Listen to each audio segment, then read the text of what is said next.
terrific story out of the New York Times. Now, they kind of caught on to this late. I've been talking about this for months. But whatever, who cares? Great. They come in with excellent details, excellent reporting. I'm happy to have them here. I'm glad they finally realized it. It turns out that some of the largest banks, and especially Goldman Sachs, bet against the same mortgages and investment properties that they were selling to other people. So now let me explain how this works. They take a bunch of mortgages, they put them together. They know some of those mortgages are going to blow up, and sometimes they charge, the people who bought it and it collapsed on them charge that Goldman Sachs and some of the other companies did it on purpose. They put the bad mortgages into certain funds that they know for a fact are going to blow up because they're the ones putting it together. Then they go and sell it to investors. They go, oh, look at this wonderful, lovely package we got of credit default swaps for you and collateralized debt obligations. These are fantastic. You're going to want to buy. And then they turn around and make bets. And this is legal at the time, and it's still legal now. And they say, oh, I bet that thing falls apart. I'll bet you a lot of money that that thing falls apart. Well, they know because they're the ones who put it together. And look, to be fair, the people who made those bets with them, they knew that Goldman Sachs put them together. They knew they had an incentive to put them together in a way that they would explode, but they were stupid enough to buy it, right? So, but now the question is it fraud when you put together investment vehicles that you know are going to blow up? And then when you get into the details, it's amazing. Before, there were no such things as triggers, and what they do is it's called selling short. The bet you can make is, I think these things are going to lose value. And in the past, if they lost their value, then you would get your money back. It was kind of like insurance. That was his original intent, and that intent was not so bad. But now it's just turned into gambling, right? But they never had triggers. But Goldman Sachs and a couple of guys at Deutsche Bank and Morgan Stanley invented this idea in 2005. Oh, you know what? They invented two key ideas. First is the trigger. Hey, if these start to go south a little bit, they don't have to go south all the way. If they go south a little bit, it triggers you starting to pay us a lot of money. And invention number two is very important. We can bet up to 6 or 7 times the face value of that investment. So when it goes south, you don't just owe me the $100, to use this analogy, that thing was worth. You owe me $600. And you don't just owe me the $600 when it goes completely south. When it starts to go south a little bit, it gets triggered and you start owing me the money right away. Now, can you see how that might start a very bad cycle where all of a sudden the guys who made the wrong bets owe a lot of money to Goldman Sachs and some of the other companies and they don't know how to pay them? And then they start dipping into other parts of their banks to try to pay it. They run out of money, and then all of a sudden global economic collapse. Funny how that worked out. But you know what?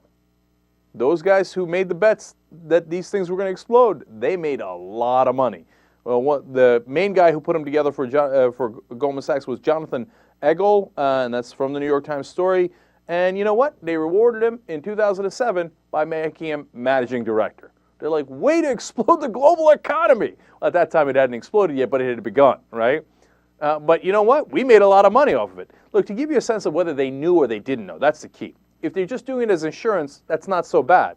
Like, hey, we have these things, but we'd like to insure to make sure we don't lose our money. But if they're doing it because they know it's going to blow up and they want to make money off the bets, that's terrible. That could very well easily be fraud. Look, to give you an example, he's put together this Abacus fund, and 84% of the investments inside the Abacus fund went south. Now, that's an enormous number, 84%. And now you're telling me he didn't know that, who knew that that fund would be in such bad shape when I put it together and then bet against it? Okay, this is how they defrauded people, in my opinion, not just my opinion, but the opinion of a lot of experts. And I'm not saying in this particular case they're going to have to look more into it to see if it meets the technical definition of fraud. But then they got it, and that would all be fine if they were all playing their reindeer games with one another, right? And they say, oh, Johnny, you owe me money. Okay, here's your $800 million or whatever. But the guys who lost the bets came and got it from us. They got it from the taxpayer. And that's the part that enrages me. You have the right to all the financial independence that you want, but your rights and at the bridge of my wallet, to paraphrase another famous saying. You can't take it from me. That's crazy. And that's what they did. One of the funds that they set up was worth $800 million.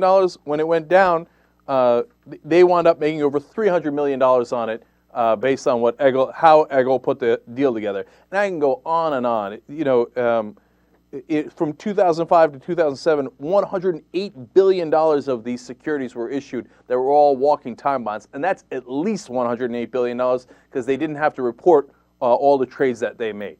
So now here comes the other fun part. So Eggle gets rewarded by becoming managing director of Goldman Sachs at a very young age. So his shenanigans wind up giving him a lot of money and a better position. But there was another guy who worked at a company called Tricadia Incorporated.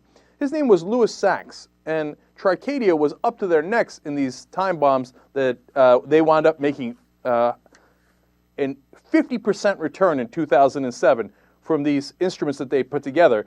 They were the 8th and 9th worst performing CDOs on the market, and they were downgraded on at least 75% of their associated assets within a year of being issued. That means it was junk. And they knew it was junk, and they made a ton of money off that junk. Okay? So his name was Louis Sachs. What happened to him? He must have gotten punished. I mean, you can't get away with this kind of stuff. All right.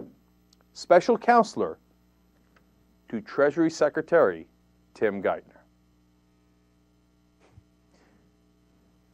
Instead of punishing these guys, we're rewarding them and we're bringing them into the government, and they're deciding what our new policy should be. Now, do you understand why we're concerned that the Obama administration in this regard is headed in the wrong direction, that they have the exact wrong guys running these programs? All they're doing is setting it up in a way that they can get out of government later and rob us again. Hell no.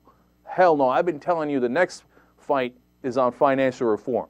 And progressives should do two things. One, they should go ballistic on this stuff and not let them get away with it.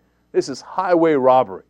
And number two, they should find allies in the right wing, because the right wing isn't happy about this either. Not the leaders, the politicians, etc. 9 out of 10 of them are taking corporate money and they love it, okay? But the actual citizens that are right-wing in this country, why do they want to get robbed? They don't want to get robbed. They're just, in that regard, they're like us. If we can reach them and explain the actual problem to them, and then you say to them, hey, would you like to work against Obama's Treasury Department to make sure we don't get robbed again? You're going to get a lot of help from the right wing on that. But you have to do it in a smart way. It's not a matter of lashing out. It's a matter of getting it right and building a big enough coalition that we can say, not anymore, not on our watch.